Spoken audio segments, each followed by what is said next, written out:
things. So for those of you who were here last week, I hope that you practice some this week.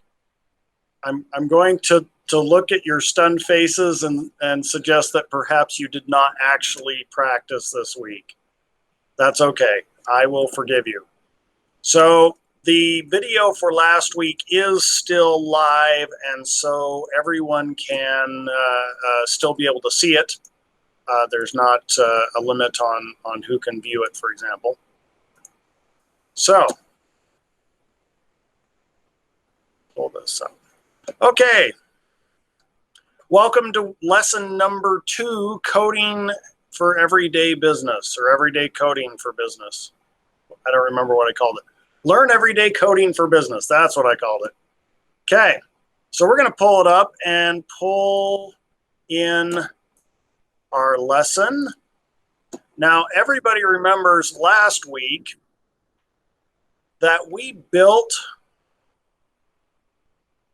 a form. If you recall, we built a sample menu, and then we built a form off of that menu. Let's pull up our menu from last week. The first thing we're going to do is we're going to refresh ourselves a little bit, because a second lesson, and what if you haven't practiced? We want you to know what you're doing. So we have our menu, and our menu has everything we could possibly want in there, even if we want to add more later, and we'll get there. So right now, we have our items as well as our prices and the descriptions. And from there, we go to Tools and Script Editor to open up the script editor. And we created this menu form script. If you recall, we started by declaring the function or mini program that this wants to run, and that's going to make my form. We name it that way, and then we use these parentheses just to indicate that it's a full function, because that's how the syntax of the programming language says we have to do it. We get the spreadsheet, we get the information in a range from the spreadsheet, all of the things, and then we go ahead and we build a form. We create a form with the lesson menu, and for each item, we add a form list item.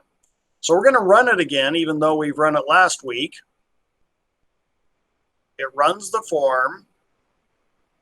Now notice this time it did not ask for permissions, because we gave it permissions last week, and we don't have to give it permissions again unless we ask it to do something that we haven't given it permission to do. And I bet we do that today.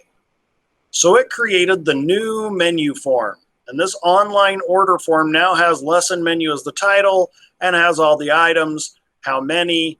And when a customer sees that, they're going to see this handy dandy menu that allows people to choose how many boiled eggs they want and how many brown potatoes they want, and so on and so forth. So these are all great. This is a fully functioning form that will allow individuals to place an order. That said, when I go online and place an order, I like to know how much I actually ordered, and I usually like to get a confirmation of the order and, all of those important little things. So today, as part of our menu, we're going to be going through and we're going to learn how to update the form based on updates in this spreadsheet. And then we're going to learn how to send the customer a confirmation of what they just ordered.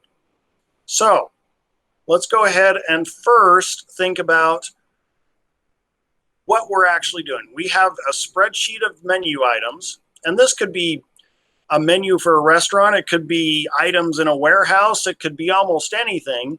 And we made a form off of that information. But what about that price of applesauce? Now, applesauce, I don't know if you're aware of this, but applesauce is one of those products that goes up and down in price sometimes. In fact, most food goes up and down in price. And so we need to be able to adjust our form every time the price of applesauce goes up or down. So the first thing we need to think about is we have our original script that created the form, but we want to update the form. Now, there's, of course, the manual way. I could manually go in here and I could change the price of applesauce every time. And that's fine, but the reality is most people don't want to have to do that. And so what we're going to do is we're going to tell the script to update the form based on what's in that spreadsheet. So that if I'm in the spreadsheet and I change the price here from $2.25 to $3.25 for applesauce, it would then update the form. So in order to do that, we need to think about a couple of concepts. And the first concept is we have to call that form. So we're going to make a new function, and we're going to call update form. And that doesn't really matter what you call it, of course, but that's what we're going to call it. We put those parentheses to indicate that there's no incoming data to our function, and we start with a brace and we close with a brace. Now I always put those first, and you'll notice they highlight in green to tell me that they pair up. If they don't pair up, it will not let you share. So a very common error is forgetting to put one of those braces and then trying to save, and it will give you that syntax error at the top. So we have to end with the curly brace. So let's put that back in there. Now we can save it. Now we have an update form function that is empty. Well, some of this we can actually steal from our first function because we know already that the spreadsheet, the sheet, and the range were correct from last time. So let's grab those. We already have that. Now we need to declare our form. Now, if you'll remember last week, we said we were going to use the form app and create a form, or .create. Well, this time we want to get the form.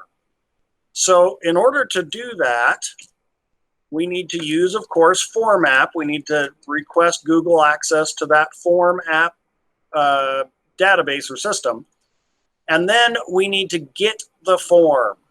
Now, we just created the form today, and there's a number of ways to get that. But the easiest is, again, using that period to declare the next step. We can say open by ID. Now, ID is an interesting concept. On your computer, on any computer, you may have many files, and every file is identified somehow. Now, on your computer, it might be called happydays.docs or .pdf, and that's how it identifies it by name. But in the world of Google, there's a way to identify things very, very uniquely. Now, keep in mind that Google is really just a bunch of computers worldwide, all talking to each other, and they have unbelievable amounts of data, billions and billions of files. And so they need a way to identify each and every single file. And the reality is they don't want to do it because what if you have a file named happydays.pdf and I have a file named happydays.pdf and they are very different files? We need a way to know them apart. And so the way to do that is called an ID. And you can really think of an ID as the unique name of the file in Google systems. And so it's really easy to find that for anything. So we're going to go into our spreadsheet, and our spreadsheet has a file ID right in the URL, the address of the file. So if you look at the very top, when you go to the address of where you're at on the internet, has docs.google.com/spreadsheets/D or drive / and then a 44-digit string. That string between the D and the edit is the ID, and it is consistent across all Google products. So for example, there's the ID for this spreadsheet. Let's get the ID for the form. So we can go to our form that we just built, and lo and behold, if you go up to the address bar, you can see docs.google.com forms /D / crazy long string / edit. That string is the unique name for the form we just built. It doesn't really mean anything. You don't need to think about what it means. At the end of the day, it is a giant number. And so what we're going to do is we're going to go ahead and copy that form ID or file ID. Now when we go back to our script and it says form app open by ID, we know what we want to put there. Now it has simply ID, and you could even declare ID to mean something, and it will grab it. However, if you want to put this form ID in there directly, you have to enclose it in either single or double quotation marks, which indicate a string or text. So in this case, we're going to go ahead and do that because that's easier to learn. We're going to paste enclosed in quotes the ID that we just got from our form. So our form equals form app open by ID, and then that key.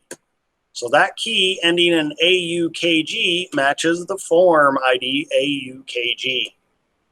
So we have the form. Now in that form, from there, we can actually do almost exactly what we did before. We can grab our range and we can put those in there.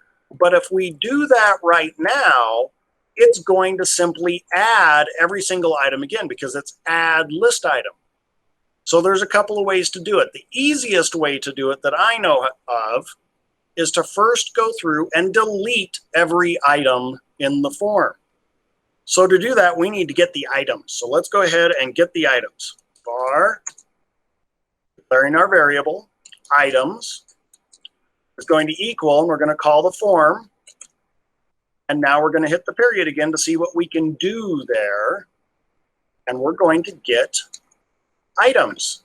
Amazingly enough, it's right off the bat. So we're going to get all the items in our items. And this time, we're going to create a little loop. And if you remember our loop system, we go in and we say, starting with 0 until it reaches the length of how many there are, we're going to add 1 each time we go through the loop. So we're going to add, and we already used A in this for, so let's use B. They can't be the same identifier. So we're going to say items, length, how many of them there are, and we're going to add 1 each time, and we're going to perform our loop. And our loop is really simple. We're going to say we need to grab the items in the array. If you recall, the array is simply a table, and we want item number B as it loops through. So first item 0 through item whatever, however many there are. And then we're going to hit the magic period to see what we can do.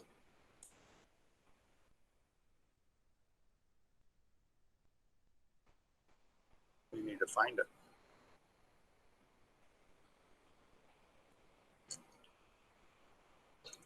As list item. And we can get the choices, or we could duplicate. And as I'm hoping what you're seeing is that we can even set the choice values. If you remember right, we did that before. So instead of deleting them all, what we're actually going to do is simply take that and we're going to put it in down here. So we're going to go in and change our loop. And I apologize if this is confusing. Let me get back in here. Were there any questions on that? Because that may be a little bit confusing to people. Did I lose everybody already? I hope not. What we're going to do is move that down to here. So what we need to say is that the items equals items A. And what we're going to do is actually just change that to items A. And then our loop, instead of range, we're going to change it to items so that it's iterating through the items. So for each item, we're going to get the range item, go through and add them as a list item, and set the title and the new values.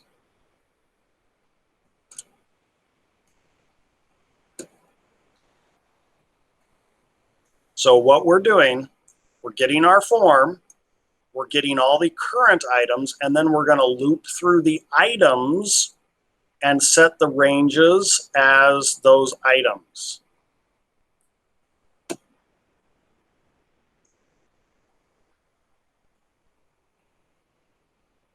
Oops, I just made my form instead of update my form. I ran the wrong script. I apologize for that. So let's try updating my form and see what happens. I'm hoping it errors out. It didn't error out because they're the exact same length.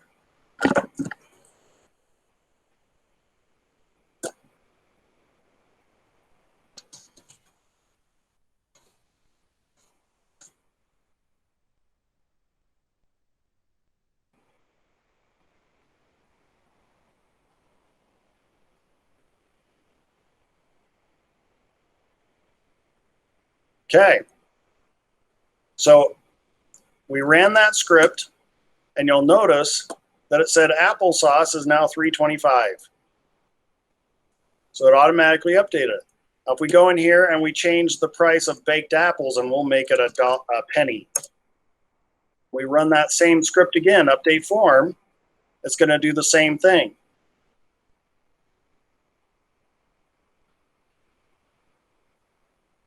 Baked apples are now a penny. Oops, I scrolled too far. Baked apples are now a penny. I just want to share, everyone here can actually click on that link and watch these edits happen live. The link is in your edit box, or in your chat box, sorry. I'm going to make sure everybody can edit it. Oops. Collaborators. Let's open it up so everybody can see it. Okay.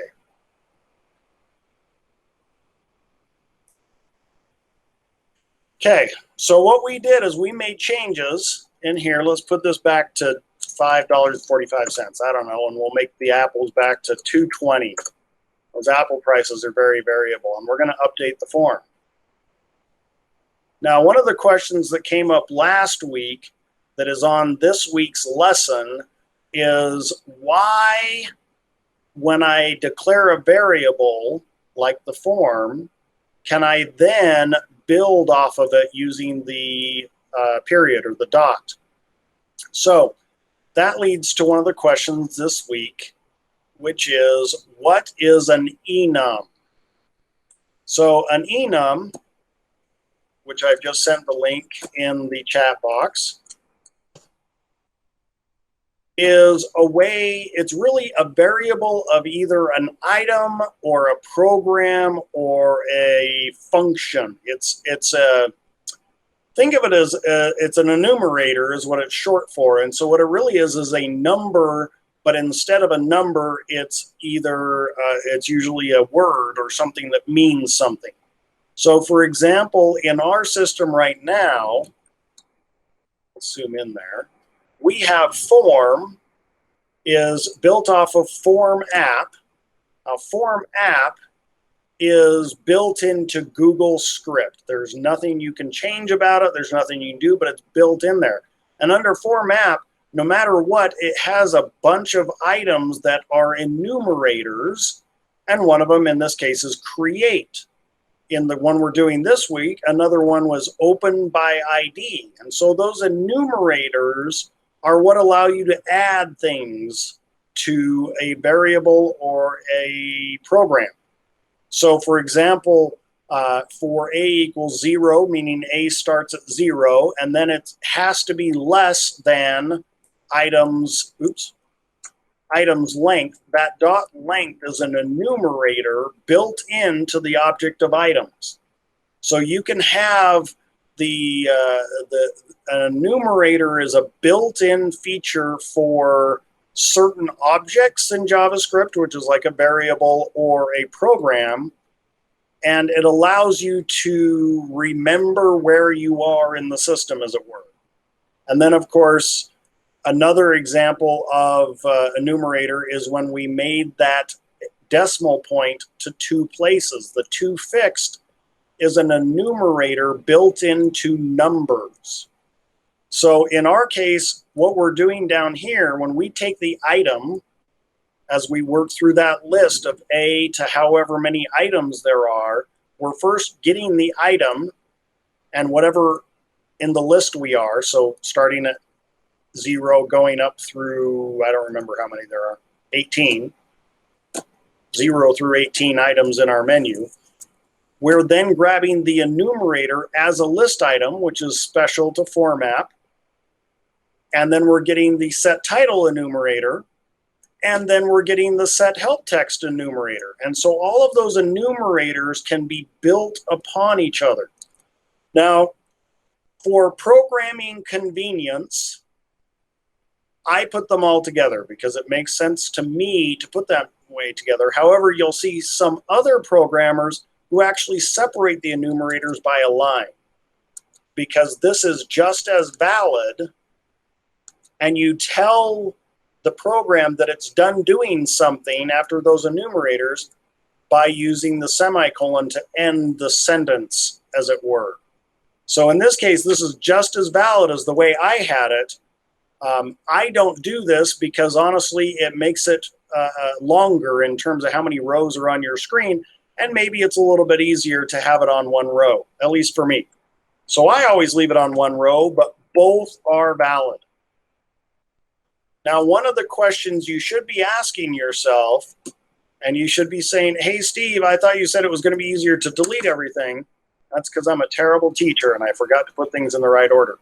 So we know right now that the range, which is the spreadsheet of our menu, this is the range, if you recall from last week, we know that there's exactly the same number of items as there are items in our form because we just built it and we know they're the exact same. Well, what if I wanted to add an item to my menu, but I didn't add it to the form?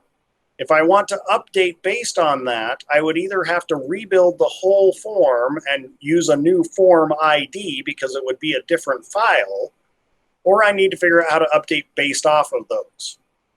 So I'm going to show you how to update based off of what's in there.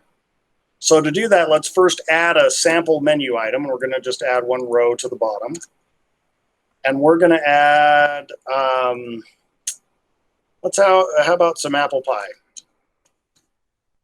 We use a lot of apples in our menu. Great apple pie, like Mom made. We're gonna say that costs $4.12. Okay. So in order to update it using that extra row, we had 18 items in our form, but now we have 19. The form has 18 items, so we need to figure out how do we update the form with that extra item and make sure it gets put in there. So the way to do that is we need to go in and get rid of every single form first. So let's go in and put first, we're going to build another loop. And let's get in there and we're going to build a little function.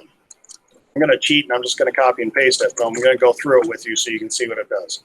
We're going to build a separate function, and it's going to be called delete all items. We're going to grab our form and form app open by ID. We already know our form ID because we grabbed it before. So we're going to copy it, put it down here. And we're going to get all the items. And at the end, the end is going to be how many items there are, -1, because it always starts with 0. And then we're building that same loop as we've done before. Minor change in that instead of saying items length -1, we're going to put end because it's a little bit easier to understand what it's doing. And then we're going to delete the items. So let's go ahead and delete all items and see if it does it.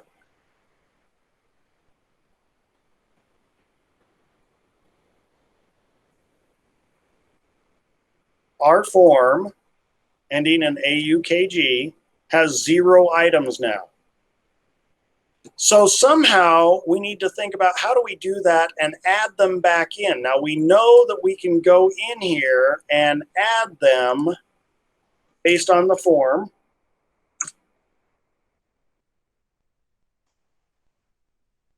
And we know that we need to go off the range instead of the items length. I hope you remember that. So we're going to need to do that.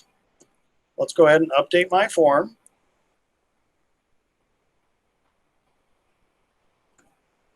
You can watch it add them all back in.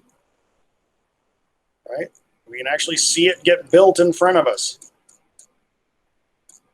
That's right there. So we know that it's up. We can add all the items from the range. We know how to do that from last week.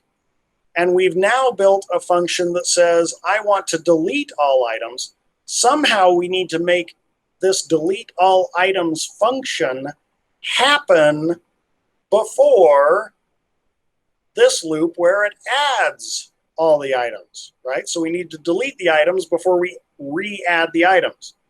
So the way to do that is really easy. In JavaScript, at any time, you can call another function to do something simply by grabbing the function name, include the parentheses, and pasting it. This declares that this is a command it needs to do. It says delete all items, and that calls this other function. So now, when we go to update form, and a save, we're going to hit play or run, and then we're going to look at the menu and see what happens live as it happens. So we're going to watch everything get deleted, and then everything gets rebuilt. You see them all come back, and it happens in the blink of an eye. Now, if we wanted to slow that down a little bit, we could actually slow it down a little bit. This goes back to something you don't normally do, but for the purposes of instructions, it's sort of helpful. You can actually put the computer to sleep for a second, and we'll just tell it half a second, 500 milliseconds.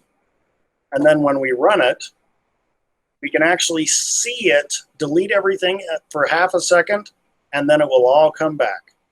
Everything's deleted, and now it's all coming back. So now we have our menu. We have our list. And this is all great. And you'll notice that we don't have it in alphabetical order anymore because I added an apple pie after S for spinach. So being a spreadsheet user, I, of course, am simply going to sort my range. And I'm going to tell it to sort by name. And then it sorts it again. But that means it's out of order in our menu. So let's go ahead and again and update the form.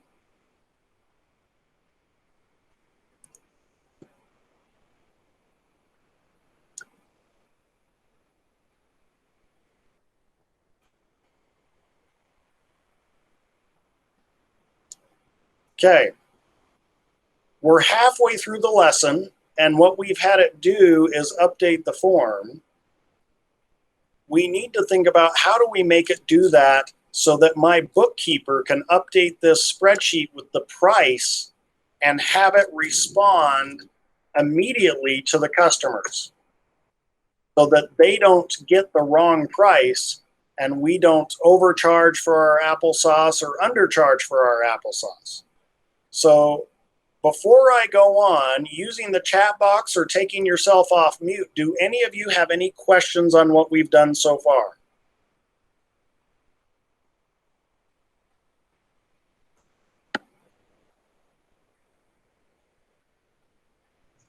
Nancy has a question.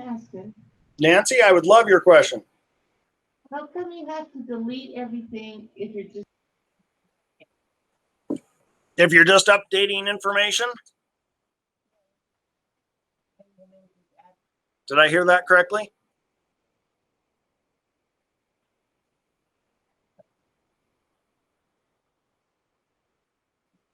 I'm sorry, Nancy, you disappeared. I can't hear you anymore.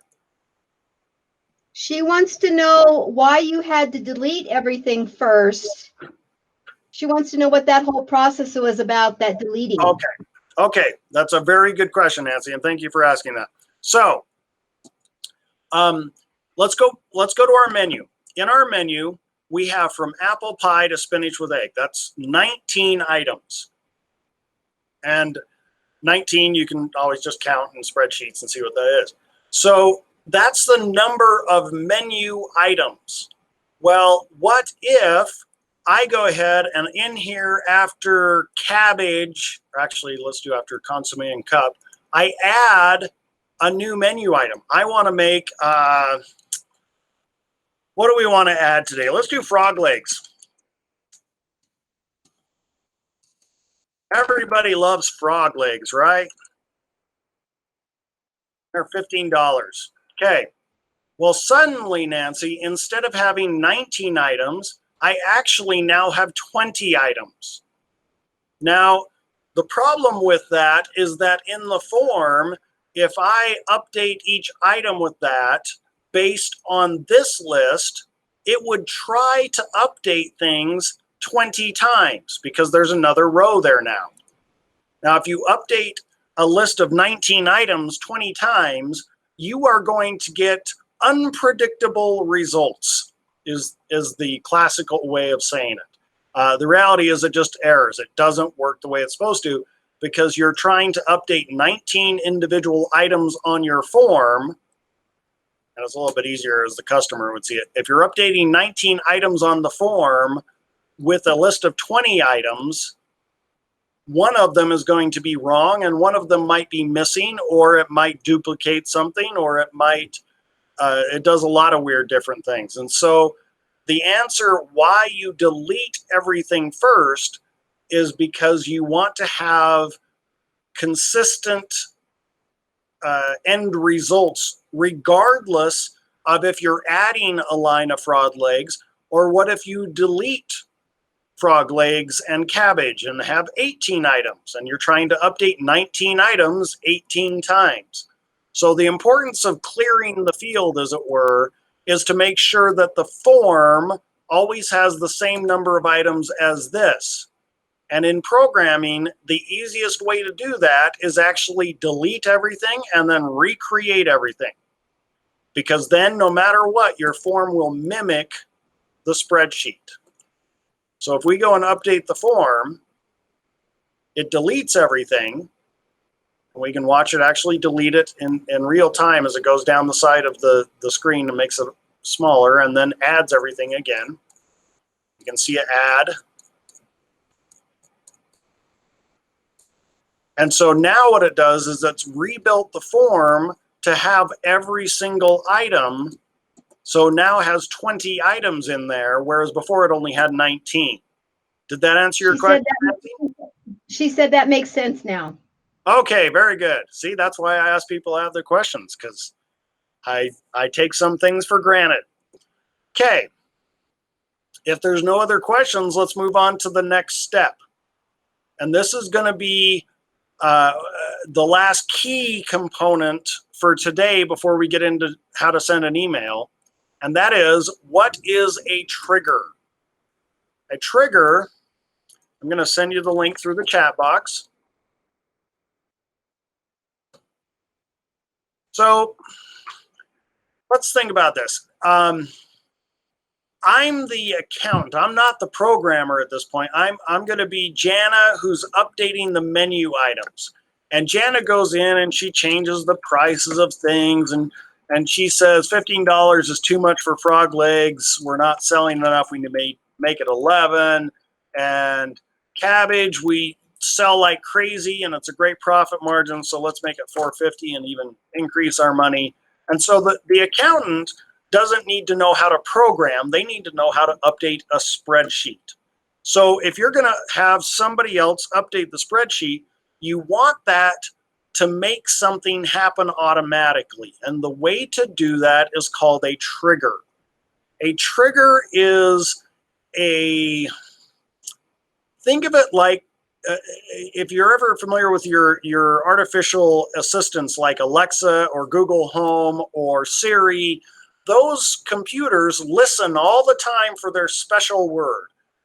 In Alexa's case, it's Alexa, and she will wake up and she'll do whatever you tell you to. Or Hey Google will wake up Google, or Siri will do whatever Siri tells her to do. So you have this computer that's always listening. You need a way to program that so that it can listen for changes in this form.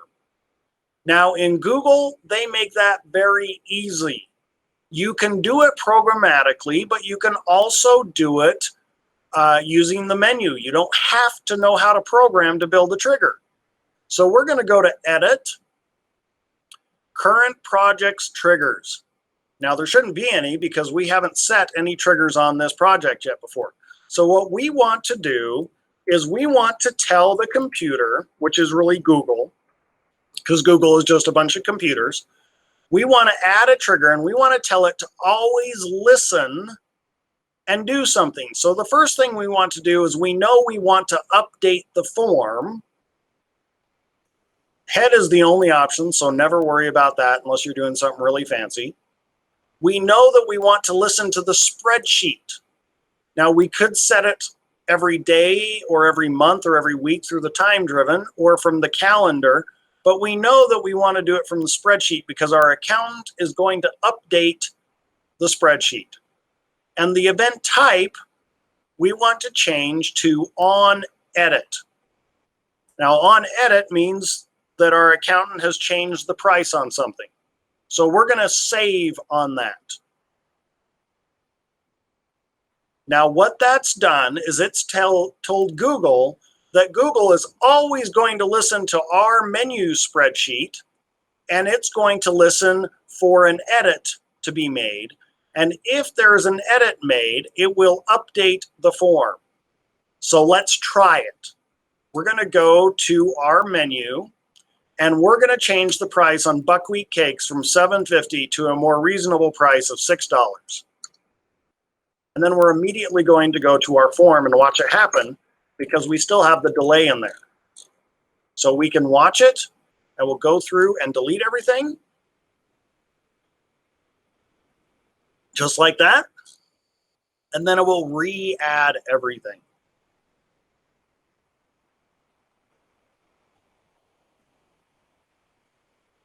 And so it goes through and adds all of the items again. I don't remember how many items we're at. We're at 20 items now. So it goes through and adds all 20 items again. Now, the best part is that ran automatically. I didn't have to teach my accountant how to change the spreadsheet to update the order form for the customer. It did that automatically through the trigger. Now, one of the other advantages of the trigger is it will actually tell us how it's doing. The error rate right now still says 0, which is good. It means there's no errors. But we can even go in and look at the executions. The executions are how many times did it actually run. Now, you'll notice that it says it ran update form off of a trigger. It started right then at 4:39 and 9 seconds. And it ran for 27 seconds and it completed. There were no errors. Well, part of the reason it took so long is because we told it to pause for half a second. So we're going to take that out of there and resave it. We're going to make another change. Let's go in there and change the price. Actually, let's change the baked apples with cream, and we're going to add something to give it a little kick. We're going to add vodka to our baked apples with cream. And so that's gonna knock up the price quite a bit because we got to pay for that vodka people are getting. So we're going to add $3 to it. And now we're going to go back to the project executions, and you can actually see it's running right now. It's running as we speak.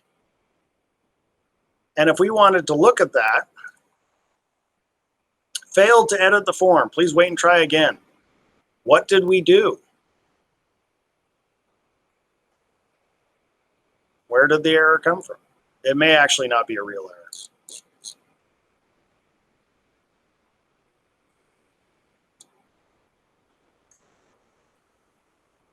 Let's edit that again. See if it goes this time. There's that one that failed. Now here's one of the frustrating things that can happen. Sometimes, for no reason whatsoever, and through no fault of your own, it can fail to do what you think it will do. And as a programmer, there is nothing more frustrating than having it do that.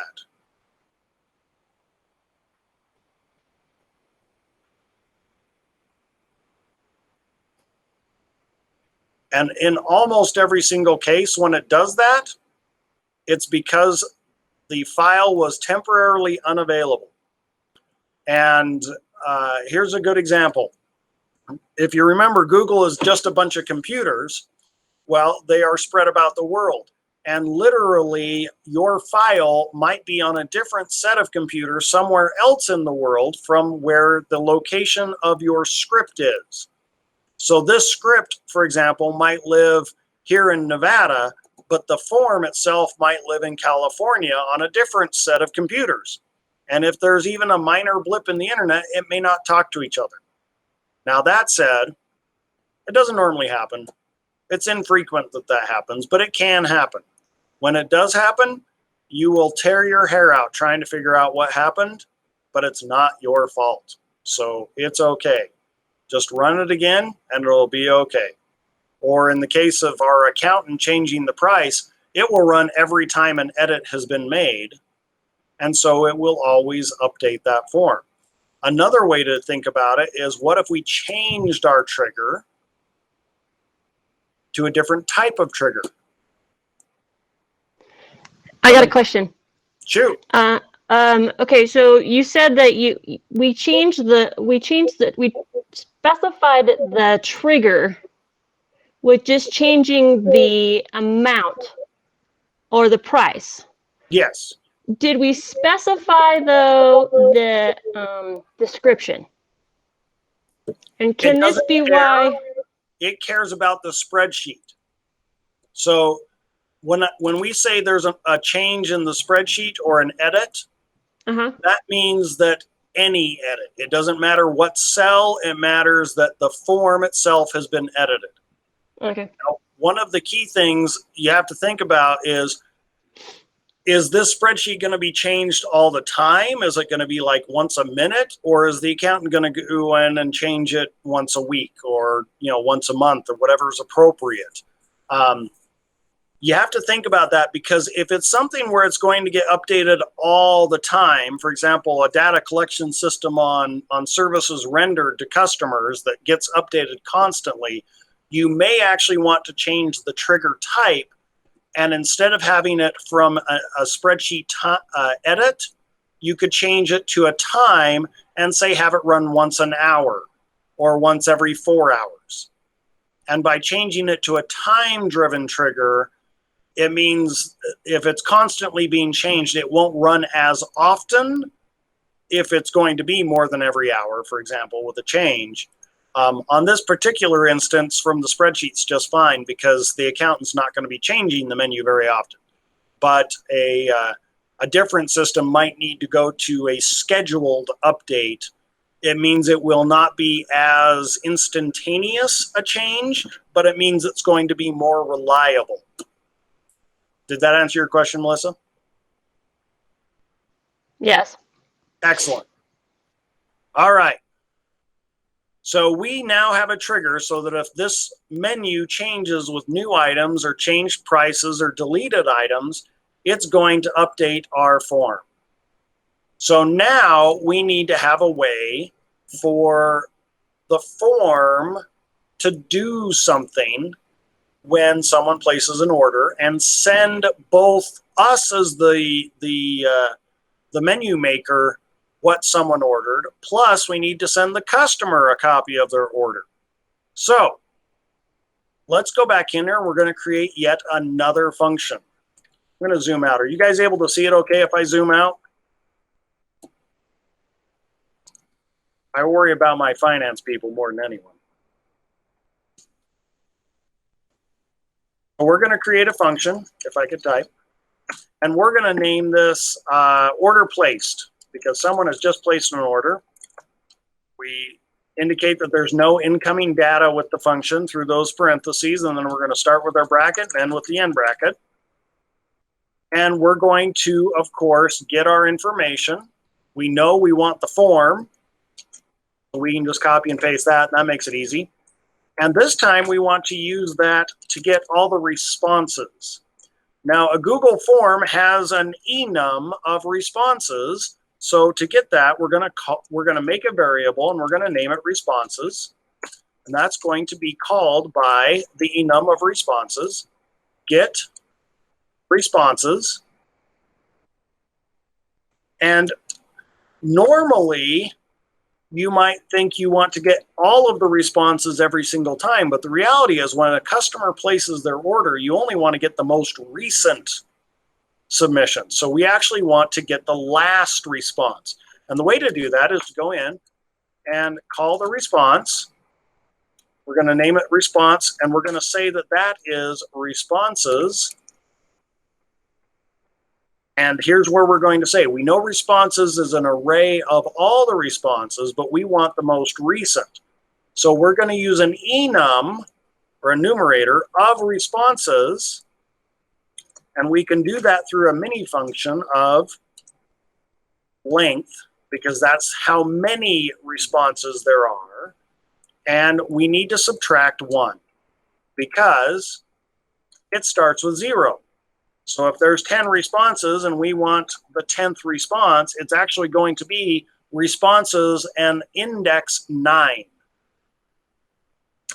So it'll be responses length, which is how many there are. Let's say there's 10 form responses. Minus 1 gives us the index number for the array. So the response is number 9. Now, you'll notice we have some problems with our form because it doesn't ask who the person is when they place an order. The easiest way to do that is actually just turn it on and collect email responses. We'll open it up to anybody, and we're going to save it there. So now it asks for email address as part of the form. Now the best part is that doesn't actually count as part of the responses. That counts as an enumerator of the form response. So our email is actually going to equal response get respondent email. That get respondent email ties in to this email address requirement of the form. So that enum is built in by Google. You don't have to add a question of what is your email. You could, but it's a whole lot easier to use the built-in system. So now we need to get all of the items. So once again, we're going to build our loop. So we're going to say for A, actually we're up to C now, right? We're up to C. So C equals 0. And it doesn't matter that it's C, it could be A. As long as they're not in the same function, they can be any letter you want. And they don't even have to be a letter, they can be a word, but it's a whole lot easier to read them if they're just a letter. So we're going to say, oh, we need to get all the items first, I'm sorry.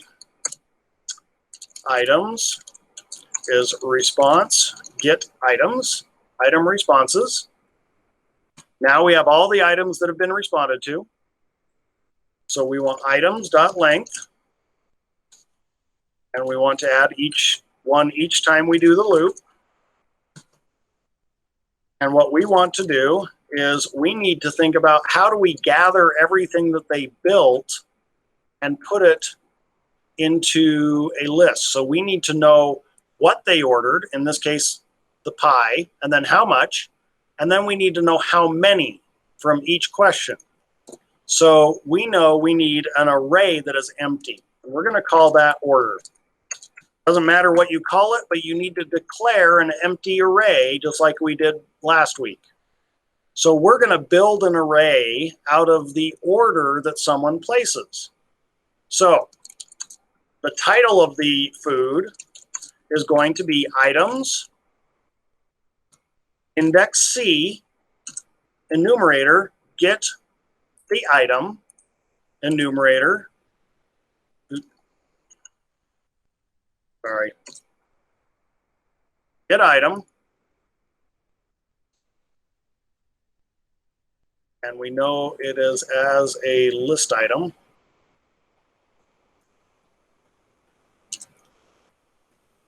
Title.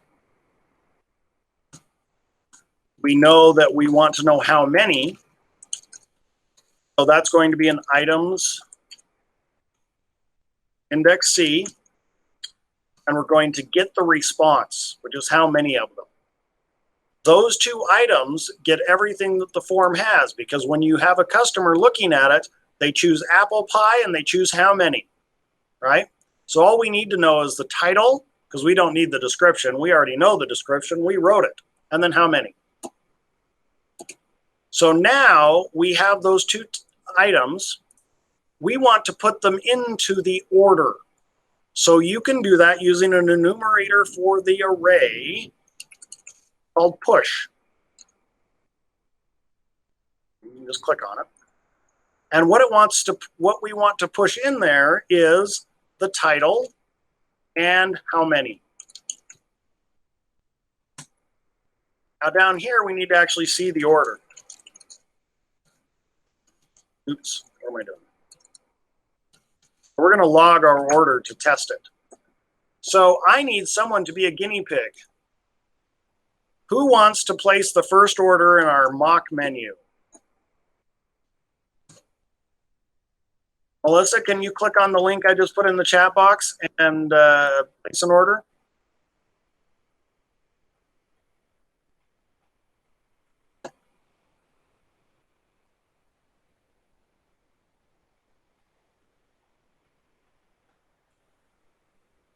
I don't know if she heard me. Did you hear me, Melissa? You're muted again.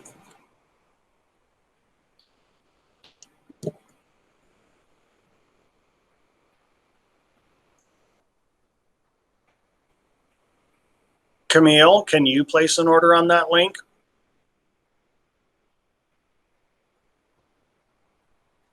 There we go. Melissa replied. She did it. She was just muted. All right, so we have our first order. We have what she ordered and how many she ordered. So now we're going to run that order placed function to see if it actually reads it. Sorry, I can only multitask so much. Just fine, Melissa. Thank you for placing that order. So it ran the script. We're going to look at the log, and the log says she ordered applesauce, 5 of them, and baked apples, 8 of them, and then nothing else. Okay? So we only want to get what she actually ordered, so we need to put in an if-then statement. And an if-then statement allows us to use logic to determine whether or not we want to know about the item if she didn't order any. She put how many is 0, we don't care. So what we're going to put in there is if how many is greater than 0, then push it into the order. Otherwise, do nothing. So now when we run that script,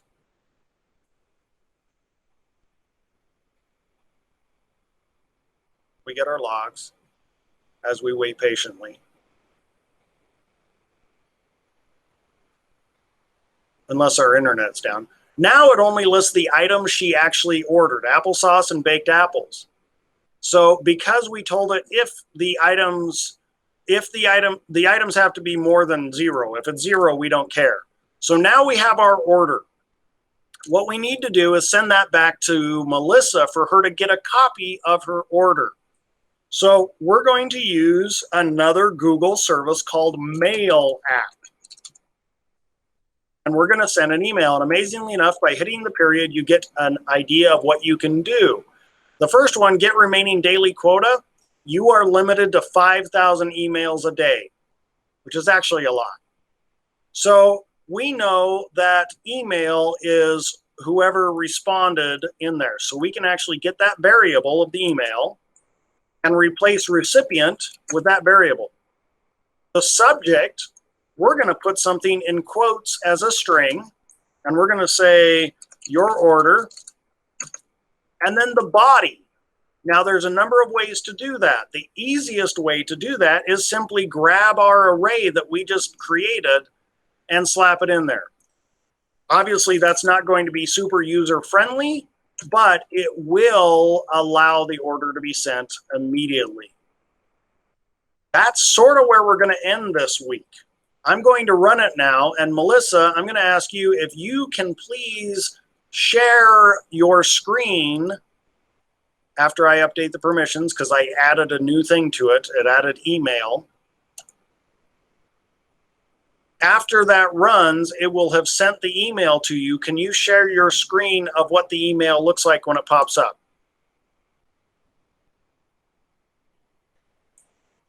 Or do you have that capacity if you're on your phone? Okay, well, I will share it then from where my view is, which is just fine. Let me get in here.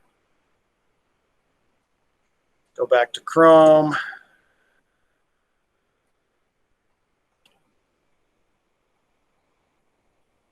All right, so let's go to my email, and I'll just grab my sent email because it came from my account. I did get it, though. You did get it? Yes. That's marvelous. Okay, so it sent that email, and it sent it immediately, of course. It sent it to Melissa, and it said simply, applesauce, how many do you want? 5. Baked apples, how many do you want? 8. That technically sends the order back to the individual who places the order, but that's not very pretty. Week number 3 is how do we build that and turn it into a pretty email that actually means something to your end customer.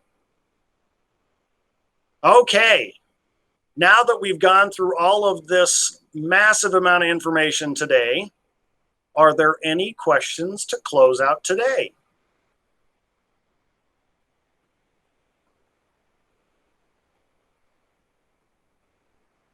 And you can either put them in the chat box or you can speak them.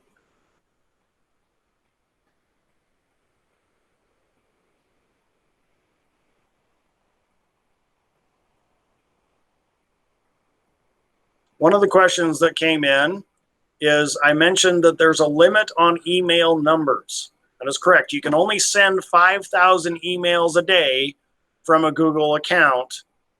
And what that means is that, yes, I can only accept 5,000 orders a day through that form at most before Google will no longer send those emails out. That doesn't mean that the system won't still collect them through the form, but it means that they will not send the emails out. So if you have a need to send more than 5,000 emails a day through a system that's automated, you probably need to talk to me about learning a very different system because Google can only do 5,000 a day by default. There are ways around it, but it's a limit of 5,000.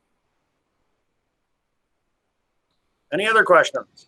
Is that sending and receiving, or is that just receiving? That is just sending out emails. So originating from the account's email, from mine, I can send 5,000 emails in one day. 5,001, Google will simply ignore it and not send it out. Got it. Now, the reality is if I was a restaurant and I had 5,000 orders in a day, I would be one mighty busy restaurant. So it's not normally an issue. Even if you're, I can't think of any business that would need to process 5,000 orders a day unless you're some giant multinational, maybe unemployment. The unemployment office might have an issue sending 5,000 emails a day. Well, what about Amazon? Amazon would be, yes, a prime example where they would have to not use Google to place their orders. They would have to use a workaround. But then it's simply a matter of sending the emails through a different route instead of Gmail. So it's 5,000 is what's built into Google. Okay, anything else? Any other questions? Last chance, because we have gone our full hour for the week. Once again, I will be putting this video link in the calendar event for everyone to view. It will also be put on the Tech Done For You YouTube for anyone in the world to watch. Thank you very much. Have a great day, everyone.